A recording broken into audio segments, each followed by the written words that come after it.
दिल्ली में एक मुस्लिम कॉन्फ्रेंस में पूर्व राज्यसभा सांसद मोहम्मद अदीब ने विवादित बयान दिया। बोले, अगर हम जिन्ना के साथ जाते तो पाकिस्तान लाहौर तक नहीं लखनऊ तक होता।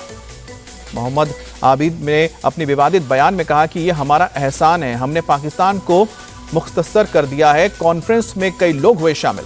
कॉन्फ्रेंस के दौरान वक्फ संशोधन विधेयक पर भी आया बयान। कहा कि अगर जबरन हम पर यह बिल थोपा गया तो all India Muslim personal law board कोई बड़ा फैसला कर सकता है। असदुद्दीन ओवैसी ने मुंबई में एक सभा को संबोधित करते हुए पीएम मोदी और बीजेपी नेताओं पर हमला बोला। कहा कि मेरा नाम लेकर वो जिहाद की बात करते हैं। असदुद्दीन ओवैसी ने पूछा कि रेडिकलाइजेशन कौन कर रहा है, फडणवीस नहीं कर रहे हैं तो कौन कर रहा है। एक फिल्मी डायलॉग के जरिए निशाना साधा। सभा को संबोधित करते हुए बोले ओवैसी, मोदी वक्फ बिल लाए हैं, अगर ये कानून बन गया तो हमारी मस्जिदें और दरगाह छीन ली जाएंगी। कहा, मोदी से मत डरो, अल्लाह से डरो। महाराष्ट्र में विधानसभा चुनाव को लेकर तेज हुई जुबानी जंग। देवेंद्र फडणवीस ने ओवैसी पर पलटवार करते हुए बोला हमला। देवेंद्र फडणवीस ने हमला बोलते हुए कहा कि अब तो ओवैसी भी यहां आकर बोल रहे हैं, सुन लो ओवैसी, अब तो तिरंगा लहराएंगे पूरे पाकिस्तान पर। पीएम नरेंद्र मोदी आज महाराष्ट्र में 3 रैलियों को करेंगे संबोधित। चिमूर, सोलापुर में सभा के बाद पुणे में करेंगे रोड शो। केंद्रीय गृह मंत्री अमित शाह का झारखंड और महाराष्ट्र में तूफानी चुनाव प्रचार। आज कई रैलियों को संबोधित करेंगे। आज महाराष्ट्र के चुनावी दौरे पर रहेंगे। उत्तर प्रदेश के मुख्यमंत्री योगी आदित्यनाथ 3 जनसभाओं को संबोधित करेंगे। पूर्व केंद्रीय मंत्री स्मृति ईरानी का आज महाराष्ट्र दौरा। नागपुर समेत कई जगहों पर चुनावी सभा। लोकसभा में विपक्ष के नेता राहुल गांधी आज महाराष्ट्र के दौरे पर रहेंगे। चिखली और गोंदिया में प्रत्याशियों के लिए करेंगे चुनाव प्रचार।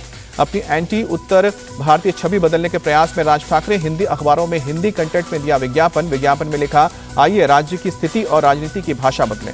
उत्तर प्रदेश में लगातार जारी है पोस्टर वाली सियासत। अमेठी में समाजवादी पार्टी के नए पोस्टर में लिखा, अखिलेश जी का फियर है, बीजेपी का अंत नियर है।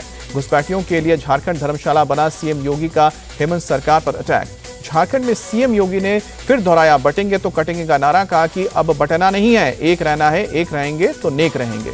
मोदी योगी के बयान पर भड़के मल्लिकार्जुन खड़गे। कहा कि इनकी मंशा देश तोड़ना और अपनी दादागिरी चलाना है। योगी के नारे का मल्लिकार्जुन खड़गे ने जवाब दिया। कहा कि हमारा स्लोगन है, हम डरेंगे तो मरेंगे, हम डरने वाले नहीं। शंकराचार्य अभिमुक्तेश्वरानंद ने महाराष्ट्र में महायुति को समर्थन देने का ऐलान किया। कहा कि जो काम छत्रपति शिवाजी ने किया वैसा ही महायुति ने किया है। झारखंड के कार्यकर्ताओं से पीएम मोदी का संवाद। कहा कि आपकी मेहनत ने विपक्षी दल जेएमएम, कांग्रेस और आरजेडी की नींद उड़ाई। पीएम मोदी ने कहा कि झारखंड में डबल इंजन की सरकार जरूरी है, भ्रष्टाचार माफियावाद से मुक्त कराना जरूरी है। बीजेपी सरकार बनने पर झारखंड से घुसपैठियों को बाहर निकालेंगे, रैली में बोले अमित शाह। झारखंड में डबल इंजन की सरकार बनने जा रही है। केंद्रीय मंत्री शिवराज सिंह चौहान बोले, कांग्रेस और जेएमएम की सरकार से है नाराज जनता। झारखंड में एनडीए की पूर्ण बहुमत से बनेगी सरकार। असम के पीएम हेमंत बिस्वा शर्मा का दावा। बीजेपी ने राहुल गांधी की शिकायत चुनाव आयोग में की। संविधान वाले बयान पर एफआईआर दर्ज करने की मांग की। कांग्रेस डेलीगेशन भी बीजेपी के खिलाफ चुनाव आयोग पहुंचा। चुनाव में समाज को बांटने का आरोप लगाया। आरएसएस चीफ मोहन भागवत का बड़ा बयान। दुनिया भर तीसरे विश्व युद्ध का खतरा मंडराया है, हर जगह पहुंचे दुनिया खत्म करने वाले हथियार। अखिलेश यादव ने योगी को लेकर की भविष्यवाणी। महाराष्ट्र चुनाव के बाद चली जाएगी सीएम की कुर्सी। वायनाड में प्रियंका गांधी और राहुल गांधी का रोड शो। बड़ी संख्या में शामिल हुए लोग। प्रधानमंत्री मोदी ने मनाया इगास बग्वाल त्योहार। अनिल बलूनी के घर पर पहुंचे उपराष्ट्रपति जगदीप धनखड़, राजनाथ सिंह समेत कई दिग्गज हस्तियां। प्रयागराज में उत्तर प्रदेश लोक सेवा आयोग के बाहर छात्रों का विरोध प्रदर्शन लगातार जारी। रात होने के बावजूद हजारों की तादाद में छात्र आयोग के बाहर डटे रहे। अंधेरे की वजह से छात्रों ने मोबाइल की लाइट जलाकर किया विरोध प्रदर्शन। सोमवार सुबह छात्रों पर लाठीचार्ज के बाद मची थी भगदड़। मौके पर भारी तादाद में पुलिस फोर्स तैनात। पीएससी, प्री और एआरओ की परीक्षा 2 दिन कराने के विरोध में छात्रों का आंदोलन है। परीक्षा 1 दिन में कराने की मांग की जा रही है। उत्तर प्रदेश में 69,000 शिक्षक भर्ती विवाद के मामले में आज सुप्रीम कोर्ट में सुनवाई। सामान्य वर्ग के चयनित अभ्यर्थियों ने दाखिल की है याचिका। लखनऊ के मोहनलालगंज में किसानों को खाद नहीं मिलने पर हंगामा। यूरिया और डीएपी खाद के लिए लग रही है लंबी कतार। बाबा सिद्दीकी हत्याकांड में मुख्य शूटर सहित उसके 4 साथियों की हुई है पेशी। सभी को 19 नवंबर तक पुलिस हिरासत में भेजा गया है। रामगढ़ उपचुनाव में कांग्रेस प्रत्याशी आरएन जुबैर खान पर बाबा बालकनाथ का हमला। कहा कि इनके खानदान में माता पिता के बाद तीसरा उम्मीदवार चुनाव लड़ने के लिए मैदान में है। वडोदरा में इंडियन ऑयल की रिफाइनरी में टैंक में लगी आग। 1 व्यक्ति की मौत, 2 घायल। टैंक में मौजूद ईंधन के जलने के बाद बुझी आग। उन्नाव में वकील के घर लूट करने वाले 3 बदमाश पुलिस के हाथ चढ़े। 2 अब भी फरार। लूट हुए गए पैसे, ज्वेलरी और 2 तमंचे बरामद हुए हैं। सूरजपुर में पुलिस और बदमाशों के बीच हुई मुठभेड़। पुलिस की गोली से घायल होने के बाद एक बदमाश गिरफ्तार हुआ।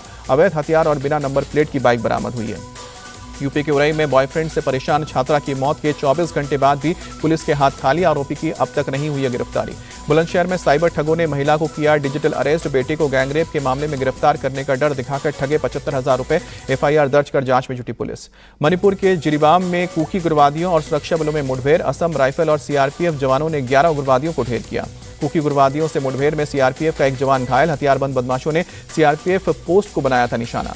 दिल्ली के आनंद विहार इलाके में गंभीर श्रेणी में पहुंचा AQI, इलाके में हर तरफ दिखा स्मॉग का प्रकोप। मुंबई प्रदूषण पर काबू पाने में जुटी BMC, नरीमन पॉइंट इलाके में किया पानी का छिड़काव। यूपी के अयोध्या में देव उठनी एकादशी के अवसर पर श्रद्धालुओं ने सरयू नदी में स्नान किया, हजारों की तादाद में सरयू घाट पर पहुंचे श्रद्धालु।